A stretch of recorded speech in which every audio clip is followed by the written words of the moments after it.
मैं अब देव लोक में जा रहा है। ऐसे मंगल मणि कथा को सुखदेव स्वामी राजा परीक्षित को श्रवण करा रहे हैं। राजा परीक्षित ने प्रश्न कर दिया, गुरुदेव जी जरा रुक जाइए। कहा हाँ बोलो, प्रश्न कीजिए। कहा कथ्यतां भगामीय तयोस्तापस्य कारणं यद्देवेगतं कर्म केन महादेवे श्रेष्ठतमः।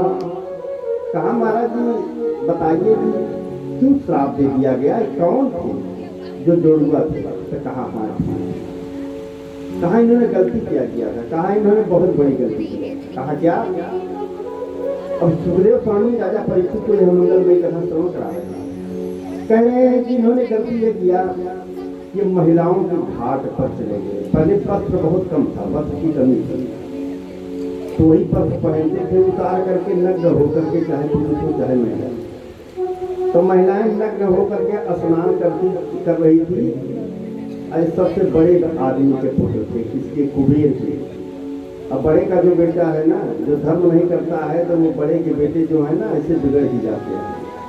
तो उनको था कि हम बहुत बड़े के बेटे हैं, तो इन्होंने मदिरा पी लिया। अब मदिरा पी करके चले गए जहाँ महिलाएं नग्न होकर के स्नान कर रही थी। अब जैसे वहां पहुंचे, इतने में नारद जी का आगमन हो गया। तो महिलाएं तो महात्मा जी को देख करके जल्दी जल्दी में अपना वस्त्र धारण किया। ये क्या करते हैं कि जल में रहते तप्पड़ भी ठीक था, जल के बाहर आकर के नग्न होकर के खड़े हो गए। नारद जी ने कहा, ओ हो बड़े के बेटे हो, कुबेर के धनाध्यक्ष जो है उनके बेटे हो ना, तो औकात मिले या दूंगा, समझ लीजिए। संत महात्मा से दुश्मनी करने का मतलब क्या होता है मैं बताता हूँ। साथ दे दिया कि जाओ वृक्ष हो जाओ। दोनों बहुत गिर गए। दोनों का नाम था नलकूबर एवं मणिग्रीव। कहा मैं कुबेर का बेटा हूँ, कहा कुबेर का बेटा हो तो जाओ, हमने कह दिया वृक्ष हो जाओ। तो हम संत हैं, हमको धन की थोड़ी आवश्यकता है कि कुबेर के बेटे हैं आप। कभी कर्जा लेने नहीं गया हूँ तुम्हारे पिताजी के यहाँ, न मांगूंगा, मैं संत हूँ। बहुत गिर गया है। कहा महाराज जी से क्षमा कर दीजिए। तो कहा क्षमा तो नहीं करूंगा, जाइए द्वापर युग में जब कृष्ण का अवतार होगा तो उनके घर के सामने वृक्ष बन करके रहोगे।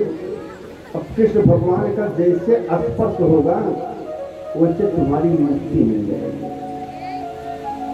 वही धनाध्यक्ष कुबेर के दोनों पुत्र थे, नलकूबर एवं मणिग्रीव। इसी श्राप के कारण वो थे। आज कृष्ण का स्पर्श हुआ और ये दोनों भगवान श्री कृष्ण को प्रणाम करके स्वर्गलोक में चले गए। नंद बाबा आ गए, यशोदा मैया आ गई, गांव के सब लोग आ गए।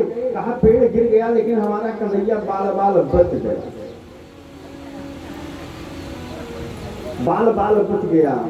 सब तो सब कुछ कर रहे हैं। नंद बाबा ऐसे सर पर हाथ रख करके एक बगल बैठे हैं। कुछ लोगों ने कहा पेड़ गिरा तो नंद बाबा को चोट लग गई, क्या इस सर पर हाथ रखे हैं? गांव वाले नंद बाबा के पास पहुंच गए क्योंकि नंद बाबा रो रहे थे। कहा आपको चोट लगी क्या? कहा चोट तो हमको बहुत लगी है लेकिन दिल नहीं। कहा क्या हुआ? कहा जब से कन्हैया का जन्म हुआ आए दिन एक न एक बड़ी आपत्ति आ रही है, बहुत बड़ी आपत्ति आ रही है। कहा तो कहा अब मैं इस घर में नहीं रह सकता हूँ, इस गांव में नहीं रह सकता हूँ क्योंकि ये घर मुझको सूट नहीं कर रहा है। कहा ये घर नहीं सूट कर रहा है? कहा नहीं। कहा तो क्या करोगे? इतना बड़ा भवन इसको छोड़ दोगे? कहा लल्ला के लिए मैं जंगल में बिता दूंगा, जंगल में रहूंगा लेकिन इस घर में नहीं रहूंगा। कहा फिर कहाँ चलोगे? कहा बताइए आप लोग, क्योंकि यहाँ आए दिन हमको समस्या हो रही है। तो नंद के भाई एक थे उपनंद। उपनंद ने कहा एक जगह है लेकिन यहाँ से दूर है। कहा दूर है चाहे जहाँ हो हम चलेंगे, इस घर में बहुत कष्ट हुआ हमारे लल्ला का, अब इस घर में नहीं रह सकता हूँ। बताइए भैया, आप छोटे भाई है, बताइए जहाँ कहो वहीं चलेंगे। और ये भी मैं वादा करता हूँ कि निवेदन करूंगा कि पूरे गांव के लोग चलें, लेकिन नहीं चलते हैं तो मैं अकेला ही जाऊंगा। इस घर में मैं नहीं रह सकता हूँ, ये सूट नहीं कर रहा है। उपनंद ने कहा बड़ी सुंदर जगह है। कहा कहाँ? का बनम वृंदावनम नाम पसभ्यम नवकाननम गोप गोपी गवां सेव्यम पुण्यात्रेण दीर्घम। कहा एक वन है। कहा कौन? कहा वृंदावन है। कहा बस भैया वहीं चलो। जंगल में अकेले रहेंगे वो चलेगा। गांव वालों ने कहा अकेले नहीं रहना है। कहा तब? कहा हम सब लोग चलेंगे। इसलिए कन्हैया से इतना प्रेम हो गया है, इतना प्रेम हो गया है कि इसको हम छोड़ नहीं सकते। पकड़ लो हाथ बनवारी, नहीं तो डूब जाएंगे। हमारा कुछ न बिगड़ेगा, तुम्हारी लाज जाएगी। पकड़ लो हाथ बनवारी, नहीं तो डूब जाएंगे। हमारा कुछ न बिगड़ेगा, हमारा कुछ न बिगड़ेगा।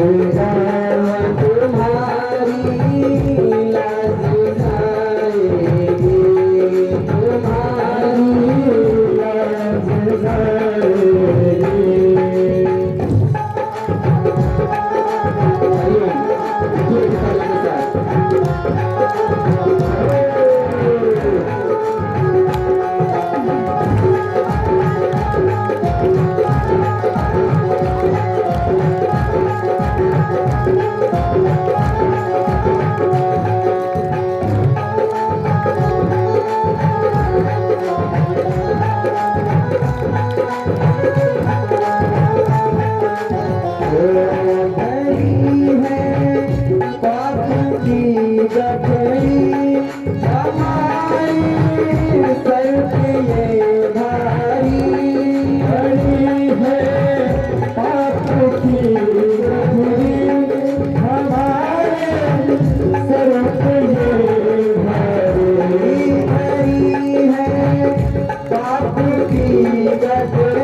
छोड़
के जय।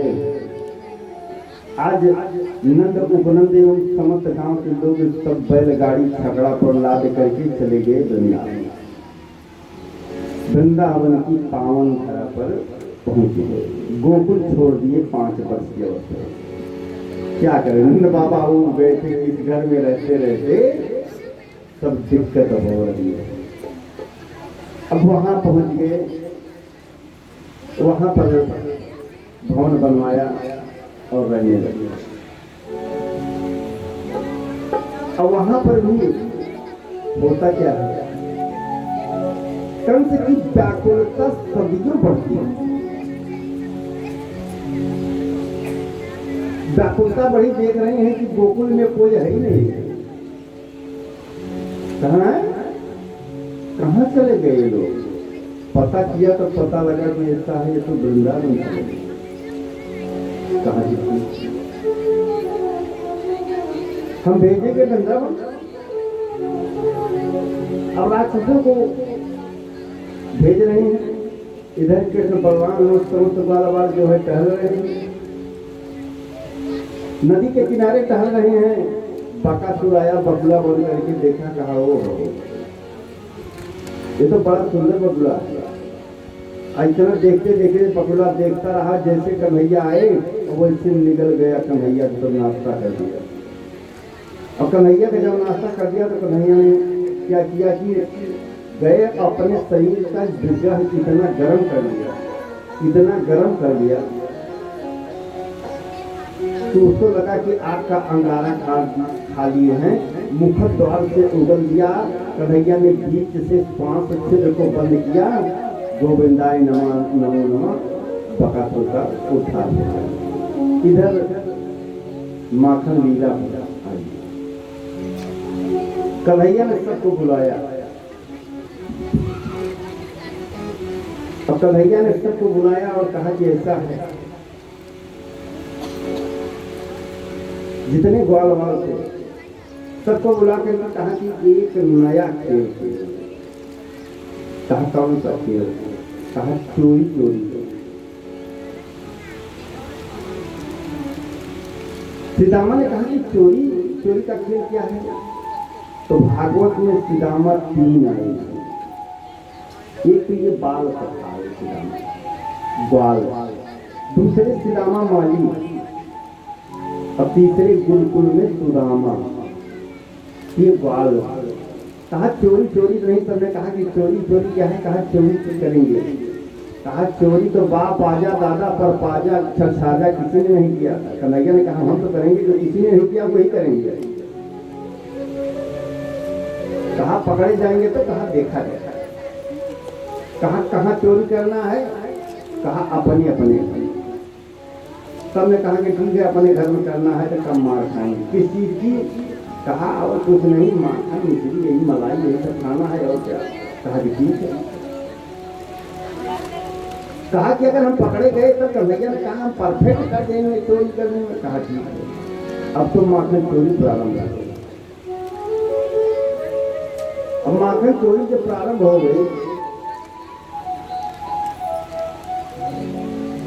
तो कुछ तो अपने घर में पकड़े गए तो बहुत मार खाए। अब कुछ तो आकर के खुशी जताए कि हमने तो चोरी कर लिया, कहीं कुछ नहीं, कहीं कुछ हुआ ही नहीं। कन्हैया ने कहा कि ठीक है, चलिए मैं परफेक्ट कर दूंगा। अब क्या था, टोली बना करके एक दूसरे के यहाँ चले गए। जिस गोपी के यहाँ चोरी करेंगे वो गोपी छुप करके देखती रही। दिन भर आपस में ग्वालिनियों से यही चर्चा करे कि कन्हैया आया था, हमारे यहाँ छुप करके चोरी कर रहा था, माता चोरी। उसके बाल स्वरूप को मैं देखती रही, दिन भर यही चर्चा। अब अगर कन्हैया ना रहे, अगर ग्वालिनियां उनको न देखें तो झूठे बहाना लेकर के चले जाए, अरे भैया, अरे तुम्हारा कन्हैया जो है ना, ये हमारे यहाँ माखन चोरी करने के लिए गया था। कन्हैया इशारा करेंगे, ठीक है अगले दिन तुम्हारी ही बारी है, तो उसी के यहाँ जाएगा। ग्वालिनियों को बड़ा अच्छा लगता है। और जिस घर में जाते हैं यशोदा मैया कहती कि कभी पकड़ करके दिखाओ तो मैं बताऊं।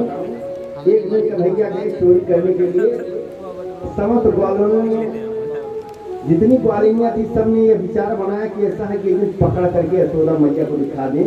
और यशोदा मैया झूठे कहती गई, कहा थी। अब कन्हैया माकर चोरी कर रहे थे, इतने में पकड़ लिया ग्वालिन ने। अब ग्वालिन ने हाथ पकड़ करके चिल्लाते हुए चल दिया, कहा ओ यशोदा कहती है कि हमारे 9 लाख गैया हैं, हमारा क्या बेटा चोर थोड़ी है। आज मैं बताती हूँ।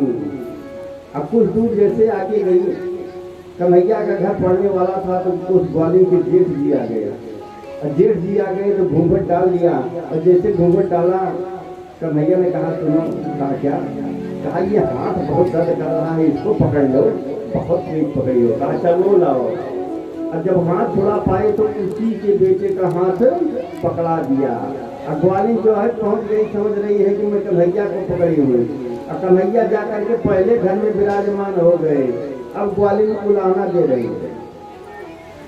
कहा कि देखो तुम्हारा कन्हैया जो है, कहती थी कि किसी दिन पकड़ करके दिखाओ, तो आज मैं पकड़ करके दिखाने के लिए ले आई हूँ। यशोदा मैया ने कहा कि तुम्हारी बुद्धि खराब हो गई है, हमने कहा था दिखाओ। कहा देखने पर भी विश्वास नहीं मान रही हो। कहा देखो ये किसका बेटा है, तो उसी का बेटा है। निकल तो भैया सबके घर जाए। और एक दिन तो एक ग्वालिन के घर गए। अब देख रहे हैं कि उनके यहाँ खूब ढूंढ रहे हैं, तो कहीं मटका कुछ है ही नहीं, कुछ नहीं है। तो उनकी बेटी भी, तो उसकी चुटिया जो है सो रही थी, तो लटकी हुई थी। तो चुटिया को पाटी में बांध करके कान में बड़े तेज कहा हवा का नाम सुनकर के बिटिया डर गई। जब उठी तो चुटिया पाटी में बंधी थी। अब पाटी में जब बंधी थी तो डर गई। उसकी मां ने कहा कहीं कुछ नहीं हवा है, मैं देख रही हूँ नंद का लाला है, वो भग रहा है, यही हवा है तुम्हारी चुटिया बांध दिया। अब ग्वालिनियां क्या करती? ग्वालिनियां तो झूठे उलाहना दे करके यशोदा मैया के पास जाती है। कैसे उलाहना देती हैं, आइए एक भजन के माध्यम से। अरे चोरी चोरी माखन खाई गयो रे, जय हो। चोरी चोरी माखन खाई गयो रे, बालक छोट से। चोरी चोरी माखन खाई गयो रे, बालक छोट से। चोरी चोरी माखन खाई गयो रे, बालक छोट से।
नाम लाला क्या है, नाम लाला क्या है। लगा ताला ताला ताला ताला ताला बताई गयो रे ताला ताला बताई गयो रे बनत छोड़ चोरी चोरी मारन खाई गयो रे बनत छोड़ से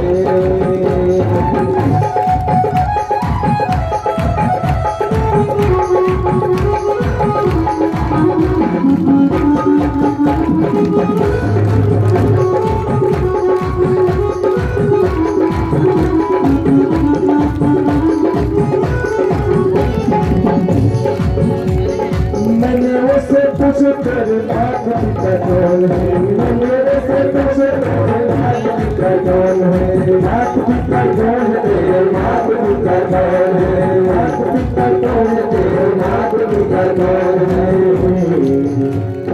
लंबे कलाला बताए गयो लंबे कलाला बताए गयो बनक छोड़ कलाला बताई गयो बाकी छोड़ो से चोरी चोरी माखन खाई गयो बाकी छोड़ो से चोरी चोरी माखन खाई गयो बाकी छोड़ो से चोरी चोरी माखन खाई गयो बाकी छोड़ो से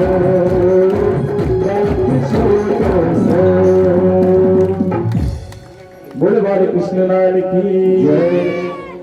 इस तरह से उलाहना दें और जिस गोपी के घर चले जाएं वो तो प्रसन्न हो जाए, लेकिन जिस गोपी के घर में जाएं वो अप्रसन्न हो जाएं। एक बार गोचारण कर रहे थे, गैया चरा रहे थे और गैया चरा रहे थे तो देख रहे हैं कि कंस की व्याकुलता बढ़ी थी। एक अघासुर नाम का दैत्य आया और अघासुर नाम का जैसे दैत्य आया वो इतना बड़ा विशाल गुफा के तरीके अपना शरीर अजगर का बनाया और मुंह फाड़ करके आया। सबने देखा, कहा ये इतना दिन हो गया वृंदावन में देखे ऐसी गुफा नहीं देखी। समस्त ग्वाल बाल जो है वहां चले गए और समस्त ग्वाल बाल चले गए तो इंतजार किसका कर रहा था? कन्हैया का।